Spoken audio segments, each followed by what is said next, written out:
যারা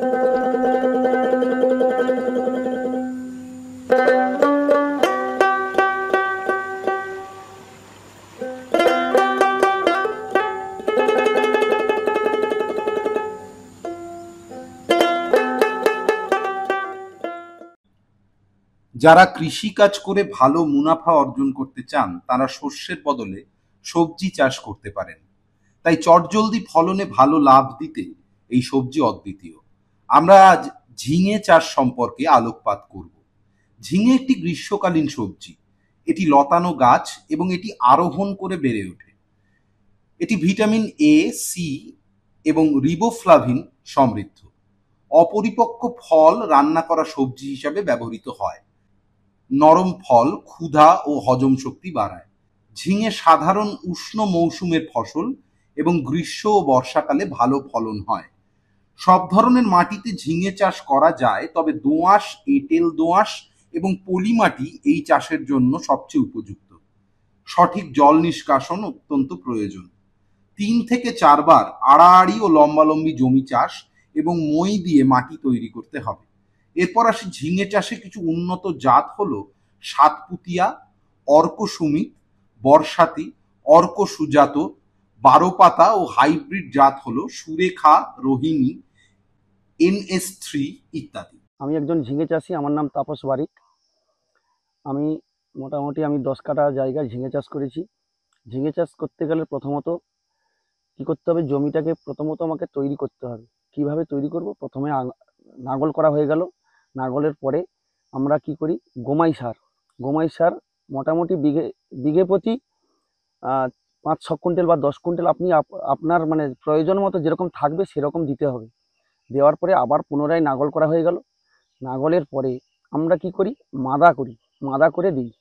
গ্রীষ্মকালে আমরা এই চাষটা করি এবং এটা একটা অর্থকারী ফসল। এই ঝিঙে চাষে আমরা মাদা করে দিই।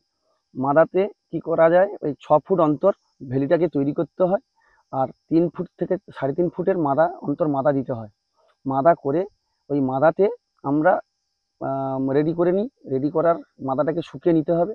শুকানোর পরে যে বীজটা 24 ঘন্টা ভিজানো হয়ে গেলে এই মাদাতে বীজ ঠিক রোপণের পূর্ব মুহূর্তে জৈব সার মানে ভার্মি কম্পোস্ট ওই মাদাতে দিয়ে বীজটাকে রোপণ করা হয়।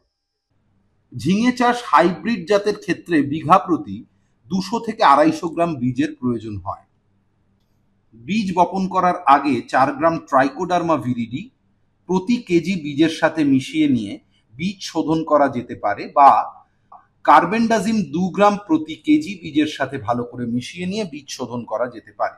শেষ চাষের আগে বিঘা প্রতি 2 টন গোবর সার, 22 kg urea, 60 kg single super phosphate ও 4 কেজি মিউরেট অফ পটাশ দিতে হবে। সাথে 90% humic acid 2 kg, 90% sulphur 2 kg ও 10.5% বোরন 2 কেজি এবং 2 কেজি জিঙ্ক সালফেট প্রয়োগ করতে হবে। চারা বেরোনোর 21 দিন ও 40 দিনের পর 1 বিঘা জমির প্রতিবারে 30 কেজি ইউরিয়া ও 4 কেজি মিউরেট অফ পটাশ দিতে হবে। গ্রীষ্মকালে সাধারণত গাছ মাটিতে লতিয়ে যায়, তবে বর্ষাকালে মাচায় চাষ করা হয়। মাচায় চাষ করলে গাছ বেশি রৌদ্র পায় এবং পার্শ্ব শাখা ও পাতার সংখ্যা বেশি হয় বলে ফলন বাড়ে।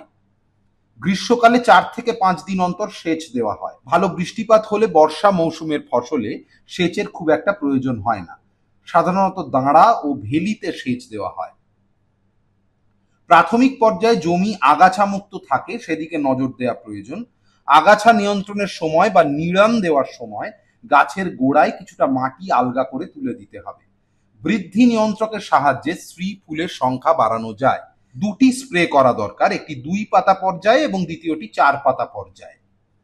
ফুল ফোটার 5 থেকে 7 দিন পর ফল তোলার উপযুক্ত সময়। 3 থেকে 4 দিন অন্তর ফল তোলা উচিত। বিঘা প্রতি উন্নত জাতের ফলন 15 থেকে 20 কুইন্টাল এবং হাইব্রিড জাতের ফলন 25 থেকে 30 কুইন্টাল।